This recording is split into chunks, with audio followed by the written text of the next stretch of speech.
Selamat pagi Bapak, perkenalkan, kami dari kelompok 3, saya Syafika Naswa, NPM 6032101192, dan rekan-rekan saya Maya dan Valeri akan mempresentasikan hasil penelitian kami yang berjudul Analisis Peran Kepemimpinan Transformasional Ketua Himpunan dalam Menumbuhkan Karakter Etis Anggota Organisasi Mahasiswa. Dimulai dari latar belakang, penelitian ini dilatar belakangi oleh pentingnya peran kepemimpinan transformasional dalam organisasi mahasiswa. Tidak hanya sebagai sarana untuk meningkatkan kinerja organisasi, tetapi juga sebagai media pembentukan karakter etis anggotanya. Organisasi mahasiswa merupakan wadah pengembangan soft skills sekaligus pembentukan nilai moral, sehingga gaya kepemimpinan ketua himpunan memiliki pengaruh yang signifikan terhadap perilaku, etika, dan juga tanggung jawab anggotanya. Walaupun begitu, penelitian terdahulu atau penelitian sebelumnya masih cenderung berfokus pada aspek kinerja dan penyampaian organisasi, sementara peran kepemimpinan transformasional belum membentuk karakter etis anggota organisasi mahasiswa, eee, belum banyak dikaji secara mendalam. Maka dari itu, penelitian ini, mmm, dilakukan untuk mengisi celah tersebut dengan menelaah bagaimana kepemimpinan transformasional diterapkan dan berkontribusi terhadap pembentukan karakter etis anggota organisasi mahasiswa. Selanjutnya, ada rumusan masalah. Yang pertama itu, bagaimana bentuk penerapan kepemimpinan transformasional ketua himpunan dalam himpunan mahasiswa program studi Matematika HMPS MA Universitas Katolik Parahyangan. Yang kedua, bagaimana elemen-elemen kepemimpinan transformasional berperan dalam menumbuhkan karakter etis anggota himpunan mahasiswa program studi matematika.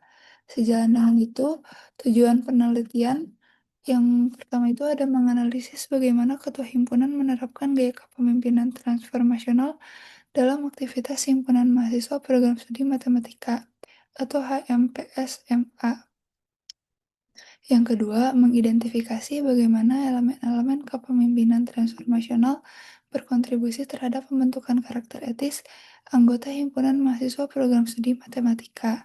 Sekarang saya akan menjelaskan mengenai tinjauan pustaka. Di sini kami menggunakan 3 teori dalam penelitian ini. Teori pertama itu ada kepemimpinan transformasional.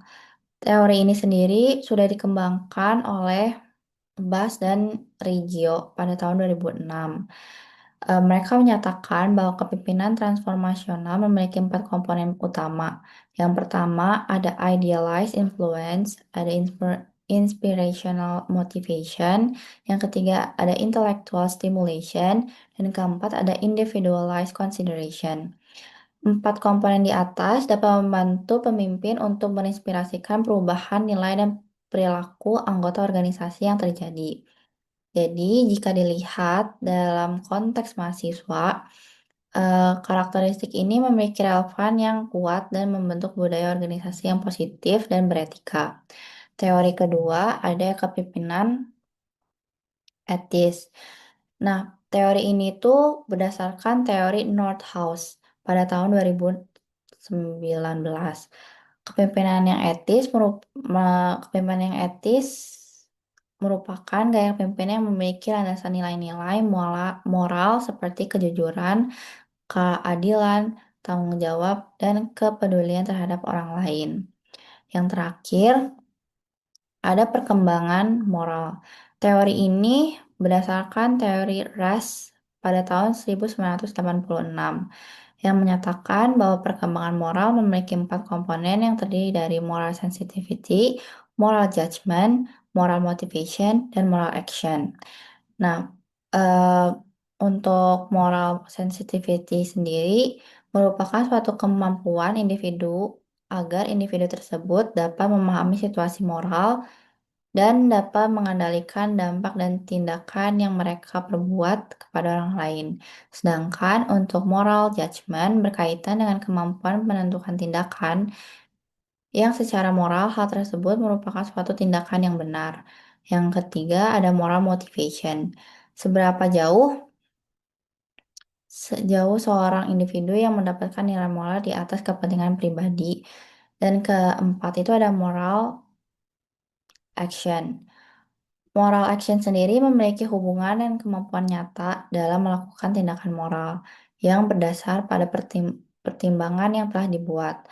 Dalam konteks organisasi, mahasiswa, teori ini dapat menjelaskan bagaimana interaksi sosial, pengalaman organisasi, dan gaya kepemimpinan transformasional dapat memberikan pengaruh pada perkembangan moral setiap anggota di organisasi tersebut. Selanjutnya ini ada di metode penelitian. Penelitian ini menggunakan pendekatan kualitatif dengan jenis penelitian applied research. Kami menggunakan ini untuk memahami fenomena kepemimpinan transformasional secara mendalam. Metode pengumpulan data dilakukan melalui wawancara terstruktur kepada anggota HMP SMA Unpar yang dipilih menggunakan teknik purposive sampling, sehingga responden merupakan individu yang memiliki pengalaman langsung dalam organisasi tersebut. Data yang diperoleh terdiri dari hasil wawancara, data primer yang merupakan hasil wawancara, dan data sekunder yang merupakan studi pustaka. Selanjutnya, data kami analisis menggunakan analisis tematik melalui tahapan reduksi data, penyajian data, dan interpretasi data, serta diuji keabsahannya menggunakan metode triangulasi dan triangulasi data. Oke, berdasarkan hasil wawancara, Ketua Himpunan menerapkan 4 unsur utama dalam kepemimpinan transformasional, yaitu yang pertama adalah idealized influence atau pengaruh ideal. Jadi, Ketua Himpunan itu jadi teladan, mulai dari sikap jujurnya, adil, berpengalaman, dan jadinya dihormati oleh anggota-anggota himpunannya. Terus yang kedua adalah memberikan inspirational motivation atau motivasi inspirasional. Jadi, Ketua Himpunan itu memberikan motivasi, arahan, dan semangat lewat rapat, evaluasi dari setiap kegiatannya. Gitu. Terus yang ketiga adalah individualist consideration atau pertimbangan individual. Jadi, anggota merasa diperhatikan, dibina, dan dibantu memahami peran serta struktur organisasi. Lalu yang terakhir adalah intellectual stimulation atau stimulasi intelektual. Jadi, ketua himpunan itu mendorong anggotanya berpikir kritis mencari solusi padahal rencana tidak sesuai dengan rencana yang sudah mereka jalani gitu. Jadi, secara keseluruhan itu kepemimpinan ini terbukti membentuk karakter etis dari setiap anggotanya, terutama dalam hal kejujuran, keadilan, tanggung jawab, dan kepekaan moral. Ketua himpunan juga dinilai konsisten dalam bersikap adil, misalnya saat menyelesaikan konflik, sehingga menumbuhkan rasa hormat dan kepercayaan anggota-anggota himpunannya. Gitu. Jadi secara keseluruhan, kepemimpinan transformasional tidak hanya meningkatkan kinerja organisasi, tetapi juga membentuk nilai moral dan etika anggota, menjadikan organisasi mahasiswa ini sebagai tempat pengembangan karakter, bukan sekedar pengembangan keterampilan. Sekian presentasi kami, mohon maaf jika ada salah kata ataupun perbuatan. Terima kasih.